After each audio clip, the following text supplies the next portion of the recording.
Madoka chere tinokukwanudzai muna dzomanhoko muzuva ra21 mumwedzi waChikumi. Nyasi munhoroondo yenyika muna 2008 ndipo pakaitiwa sarudzo dzopiri dzomutungamiri wenyika. Bato reZANU-PF rakanga raita zvarakajaira zvokuponda vanhu munyika. Kwakapfa vanopfuura 100, vamwe zviuru vakakuwadziwa, vakakwaturiwa manja, kubvisiwa kahonokono nezvimwe zvinorwadza kufunga. Dandemutande radoka richinzi #remembering27 June #remembering2008. Munhau dzanyasi, kambani yeEconet EcoCash yafumoti kuvanhu kuregai kutetekera masoko akabuditsiwa nezuro. Waenderera wakati munhu akaburitsa masoko iwo aribe mvumo yekuita izvozvo, saka kuregai kuvatetekera. Kambani yehurumende yeNet1 yabuditsawo masoko akada kufanana neEcoCash kuti vanhu vareke kusha. Paribe imwe futseke inopfuura iyoyi yaitiwa kuhurumende. Bhangi ronyika razobuditsawo masoko manhoko yano okunadzirisa upenzi hwakaitiwa nevakuru vehurumende. Rati iro muvanhu ngavareke kusha uye kufambisa mari kwakambomisiwa kubva izvezvi. Zvaita sokuti Nick Mangwana akandoita zvoupenzi egani nezuro kuti abuditse masoko aakaburitsa, nokuti vamwe vese vanoringa nezvomari mubazi rezvomari neupfumi munyika waribe kureketa chinhu kana chibodzi.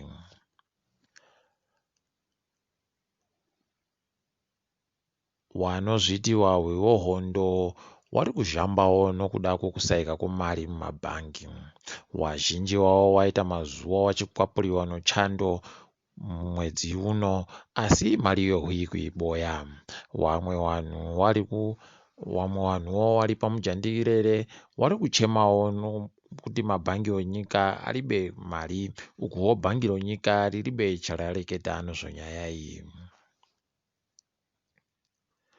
Nyasi wafundzisi wokumaruwa wari pasi pesangano reARTUS waita zvokuratidzira kwamurehwa. Wari kuchemawo nokuda kubhadharwa zviri nani uye wari kuda mari yokuAmerica kuti zvivarerukire. Hurumende iribe chayareketa nezuro kumasvingo. Vamwe wavo vakabuditsiwa mutirongo nemari yomubatiso inoita $500 omuno kuti watongerwe vari panze petirongo. Chipatara choSt Michael's kumhondoro chakapuwa michina yakabva kuAustralia yakawanda.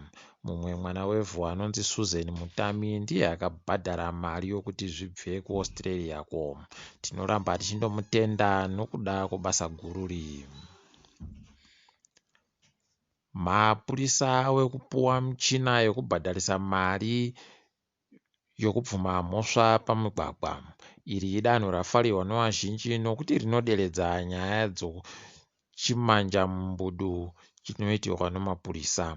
Tinoimba kuti ichazara kwese kwese michina iyi kuti chimanja mumbudu chipere.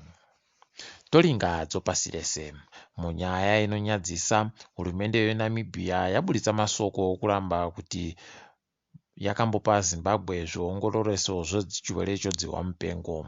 Zimbabwe yakanga yamboti Namibia yakatipa zvinhu zvaida kusvika zviuru 5 pavaida kuvhara kunokora kwavo muhomwe yodzihwa mupengo. Toenda kumadoka zuwa, Russia iri kuvhota kuti wagone kubvuma kushandurwa kwebumbiro romutemo reko. Kana wari kuvhotawo wakabvuma, waPutin wanogona kugara pachigaro chokutongacho kusvika mugore ra2036. Izvi zviri kuratidza kuti wari kuda fani kugarapo.